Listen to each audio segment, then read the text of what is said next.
In Iran, they have no Navy left. They have no Air Force left. They have no anti-aircraft equipment left, no radar left, no leaders left. Are we really on the verge of World War III? I mean, it's a question I've heard people asking in the past few weeks. What started just over 3 weeks ago with the U.S. and Israel bombing Iran now involves more than a dozen other countries. We're actually talking to the right people, and they want to make a deal so badly. You have no idea how badly they want to make a deal. And despite some signs that the Trump administration wants to negotiate, it's not clear that Israel and Iran feel the same way.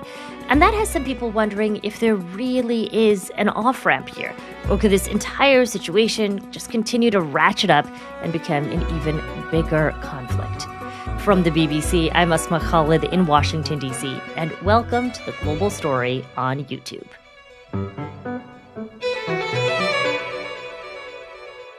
My name's Margaret Macmillan, and I'm a retired professor of history at the University of Toronto and a retired professor of history, international history at the University of Oxford. And I specialize in international relations of the 19th and 20th centuries. So we brought you on our show today to discuss a question that I have been hearing raised recently in recent days. It is a question I've heard from some listeners. It's also a question that I've been reading about. It's been percolating in the atmosphere.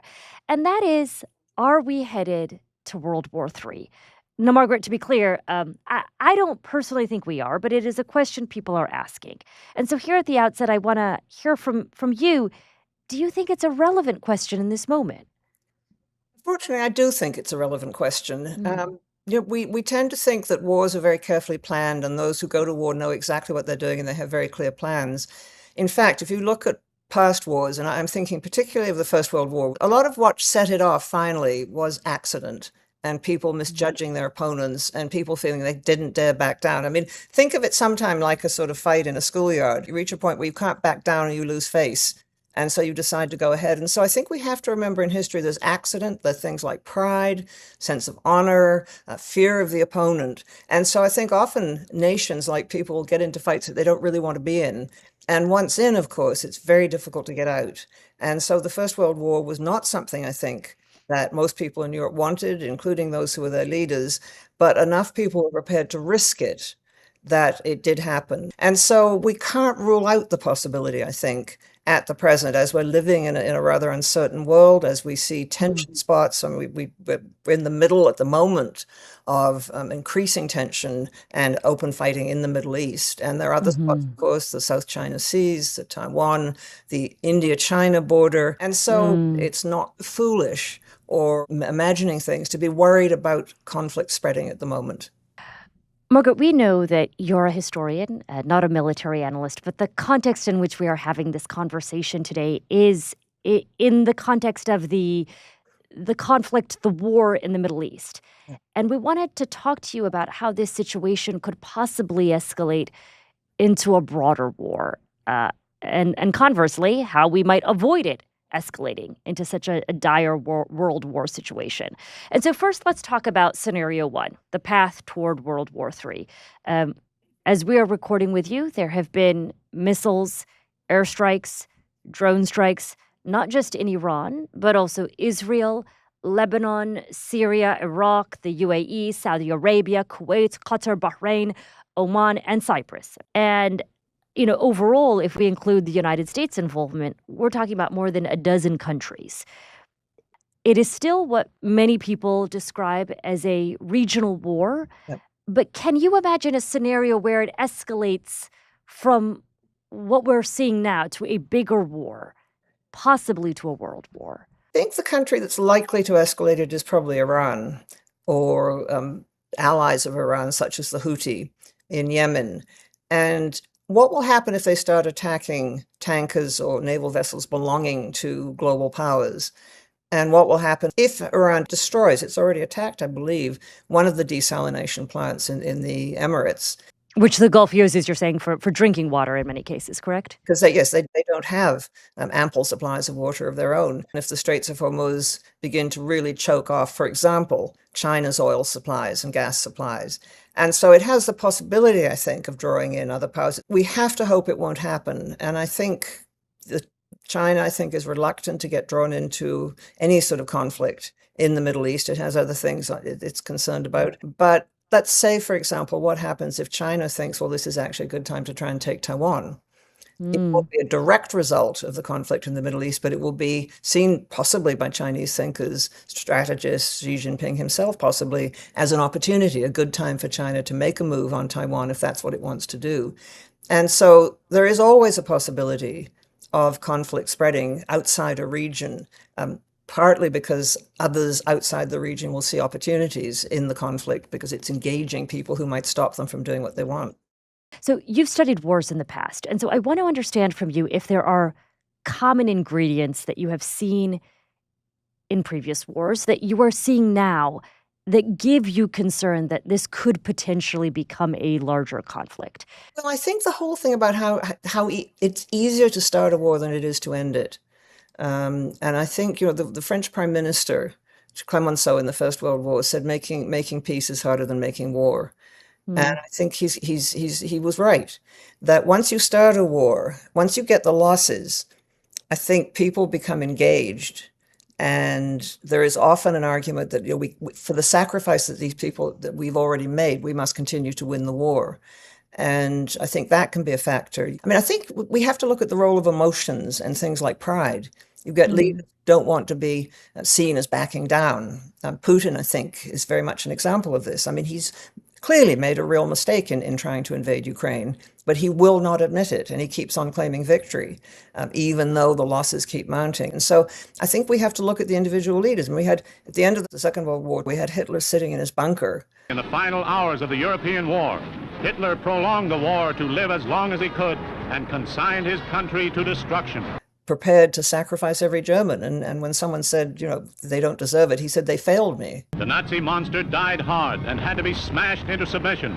We have to look at the role of leadership, human emotions. It's like looking at a very complicated chess game being played on many levels, and which factor is going to be the most important one.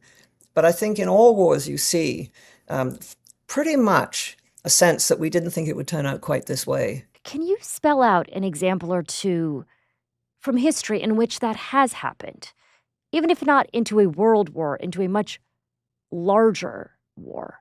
Well, I think the classic is the First World War. The assassination of the Archduke probably shouldn't have happened. He went to Bosnia and Herzegovina on the day of the great Serbian national holiday and got himself assassinated in spite of all the warnings. And I would call that an accident that could have been avoided. I think what the assassination of Franz Ferdinand did was set a match to a pile of fuel that was already there. And so Austria-Hungary for long had seen Serbia as this poisonous little country on its southern border. And so in Vienna, when they heard about the Archduke and they said, this is our chance, we're going to destroy Serbia. It's quite clear they're behind it. We've got every excuse that we need. Austria-Hungary then went to Germany and said, look, we're going to try and really finish Serbia once and for all. We'll invade, or whatever they said they were going to do. Will you back us? And that's when Germany gave the infamous blank check. Go ahead. Serbia then looked to Russia, its patron, and said, are you with us? And more or less Russia said, yes, we're not going to let them push you around like this. And at that point, things began to move very fast indeed. The Russians then said to the French, who were their allies, if we go to war with Germany and Austria-Hungary, are you in? And the French said, yes, we have an alliance. And the French more or less said to the British, well, what about you? And the British didn't have to go in, but they felt it was a matter of honor. And they also didn't want a continent dominated by Germany. And so the assassination took place on the 28th of June, 1914. By August 1914, Europe was involved in a major war. And that then spread through the rest of Europe and through other parts of the world. And of course, in 1917, the United States came into it. I'm simplifying it, but it more or less was a chain reaction that happened. And of course, the assumption was that it was going to be a very short war. And we should never assume things about war because we don't know how it's going to go. Margaret, to go back to the Iran war, I want to turn now to the other big alternative scenario, and that is the path that takes us away from World War III. First off, do you foresee the other major powers, whether we're talking about China, but also Russia, for instance, do you see them being drawn into this conflict? Or is that unlikely in your view? I think the other major powers will be drawn in simply by the fact that they get, well, especially in the case of China, they get fuel and fertilizer from Iran, and so their supplies are being threatened. I doubt if they'll be drawn in militarily. Why would they want to be? I noticed that both Russia and China have been very quiet about the possibility of sending ships, for example, to the Gulf to try and protect tankers. And so I think the way they're being drawn in is simply because of economic factors. And in the case of Russia, they've had a relationship with Iran for some time. So I don't think we will see either of those countries coming in and creating conflict, again, engaging in a war. But it is quite possible that Russia will redouble its efforts in Ukraine because other powers are distracted.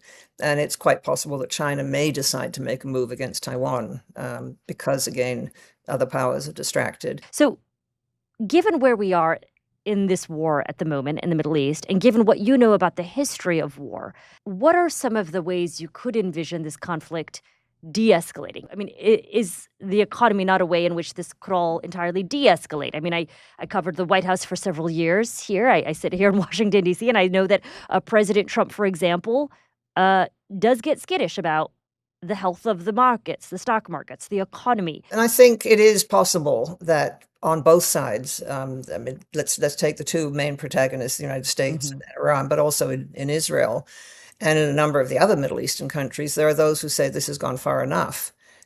We can't sustain this and it's causing problems. And of course, in the United States, the president and the administration have to think about the midterms that are coming up. And wars tend not to be popular with the American public, and rising prices tend not with the American public. So this, domestic factors are always a consideration in these things.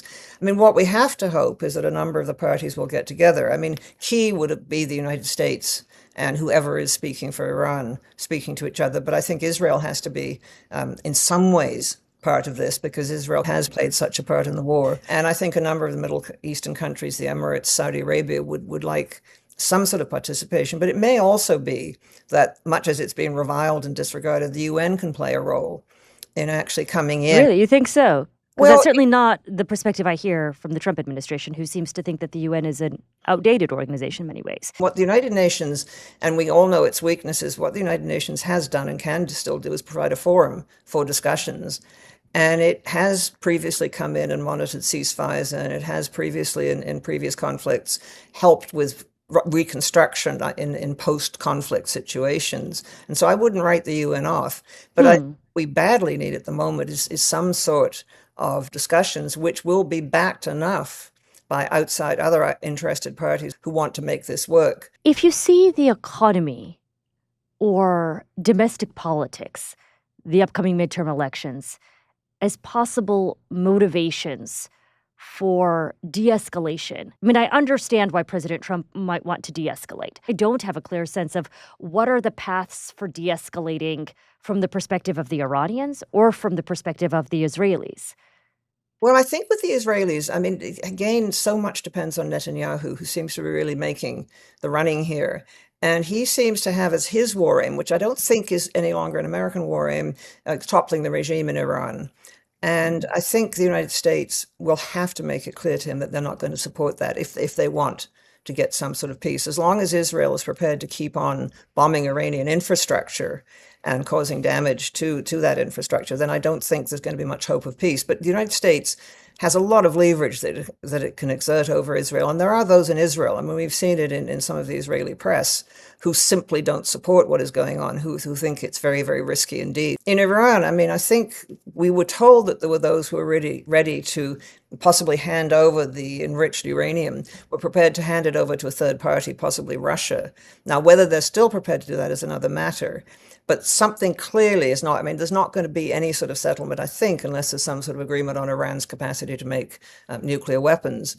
And whether or not they're still willing to do this, it remains to be seen. But I think there's got to be, if we want to end this conflict before it goes on and before it spreads and causes even more misery, then we need to see some sort of talking. So it will depend, I think, a lot on who's in charge in Iran and what they want, a lot on what's happening inside Israel, but also a lot on the United States. And these are all difficult to gauge, and we'll have to see. But I think it's costing them all in their own ways. And it may well be that they're all reaching a conclusion that this is simply not worth and we're not getting what we thought we were going to get, it's not worth it. I mean, I think both Israel and the United States assumed that the Iranian regime would topple, the Iranians would immediately sue for peace. And we're now, seeing that this is not the case.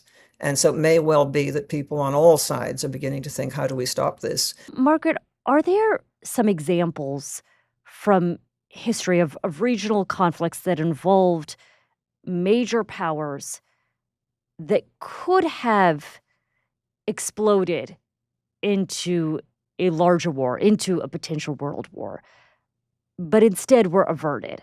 I mean, we talk a lot about the wars that did happen, World War I, World War II, but what about the wars that didn't happen? Yeah, no, there are always wars that don't explode into wider conflicts. I mean, in Europe in the 19th century, which was by European standards a pretty peaceful century, there were wars promoted by Germany to unify all the German-speaking states into what became Germany. And those wars only ever involved, usually never involved more than two parties. And that, I think, in one case there was three, but in that case, I think you did see wars that were contained and other powers standing aside because they didn't want to get involved. A more interesting example is when the accident doesn't turn into war. And that's when for example, when the Korean airliner 007 was shot down at the beginning of the 1980s, and it was apparently shot down by Russians by mistake. But those in charge in the Soviet Union thought the United States was probably going to attack them for it. And they became convinced, and they began to read every sign that the United States produced that the United States was planning an all-out nuclear attack on the Soviet Union. And very close to war, closer than we like to think, because the Soviet Union was thinking of how to retaliate. So sometimes an accident can create a situation where both sides are apprehensive and they begin to read what's happening on the other side as clear evidence of what they fear. How was that diverted? The situation in the 1980s you just described. Well, it was diverted. There were NATO exercises taking place, which the Russians had been told about, the Soviets had been told about, but they persuaded themselves, apparently, that these were actually preparations for a real attack. And Reagan and Mrs. Thatcher, President Reagan and Mrs. Thatcher, the Prime Minister of Britain, were meant to be taking part in the final bit of the exercises and going into their bunkers just to test that it all worked. And they luckily got word that the Soviets saw this as preparations for a real attack. And so they called off the last stages. And Reagan and Thatcher appeared in public. And then they talked to the Soviets and said, no, we really didn't mean it. And we're not going to attack you. And it was, so they actually picked up the phone though and called the leaders. I think they did actually directly reassure the Soviets and also through their ambassadors. But the terrifying thing was just how close we came to an all-out nuclear war because the Soviets had persuaded themselves they were about to be attacked. That's fascinating. It is terrifying, though it's also, to me, Margaret, also reassuring that in that moment, we as a world society were able to avoid that really, really dangerous and terrifying result between the USSR and the United States, right? Is there a lesson you take away from that USSR example? I think the example is that diplomacy is very important. You need to know about the other side. You need to know what they're likely to do, and you need to be in touch with them. And you need to take measures to reassure the other side. And that began to happen a lot in the later stages of the Cold War, I mean, confidence-building measures, where the Soviets would say to the Americans or to NATO, by the way, we're going to be doing some naval exercises. And the NATO forces would say to the Soviets, by the way, we're just going to be practicing. And so they sort of got used to each other. I mean, it was rather like a very tricky relationship where they started out hating each other. And then they sort of became like old, not friends, but sort of old foes. And they sort of got used to frenemies. Yeah. But there are lots of examples where sort of people have said, wait a minute, this is getting crazy. They understood it was getting too volatile and they needed to bring the temperature down. Yeah, and that happened, it happened during the Cold War on several occasions. And the reason for that was largely, I think, because of nuclear weapons. Because if the two big powers came in, the United States and the Soviet Union, with their nuclear arsenals, the real danger was of escalation. And so we had what came to be called MAD. Mutually assured destruction, the idea that nuclear powers would not go to war with each other. You held back. Now, we shouldn't get sentimental about that because there were moments when we came very close to it, I think, the Cuban Missile Crisis. But I think we did have a sort of stasis, and we had those on both sides who said we cannot go to war directly with each other. Didn't mean a lot of people weren't killed. It didn't mean that war didn't cause ghastly things in the course of the Cold War, but they never fought each other directly. And these two nuclear superpowers. These two nuclear superpowers. And I think we may have to hope for that today, but of course, there are more nuclear powers today. Yeah. I mean, that's actually exactly what I wanted to ask you about, which is that after the Second World War, there were these two big theories that developed that sort of suggested we were in this post-war order. I mean, one is, as you mentioned, mutually assured destruction, the idea that nuclear powers would not go to war with each other. But the other was a sort of capitalist peace theory, the idea that countries that trade with each other wouldn't go to war against each other. How much merit do these theories have today? Well, this is where history, I think, can be helpful. Britain and Germany were each other's biggest trading partners before the First World War. Mm. Did that stop them from going to war? No. Again, we have other factors. It's not all about economics. I mean, I know there was this whole theory that no countries that have McDonald's will ever go to war with each other. Russia had McDonald's, Ukraine had McDonald's. Look where we are. So I Hmm. think we shouldn't assume that one factor will keep everyone happy. And there was a lot of talk during the Cold War of how we've moved into a more peaceful world. Well, we hadn't. I mean, there was a war every year somewhere in the world since 1945. Look how many people got killed in the wars in Africa, in the wars in the Middle East, in the wars in Asia, Hmm. in civil wars. We still are a violent people, and we've seen a lot of violence since 1945. What we Hmm. did manage to avoid were the massive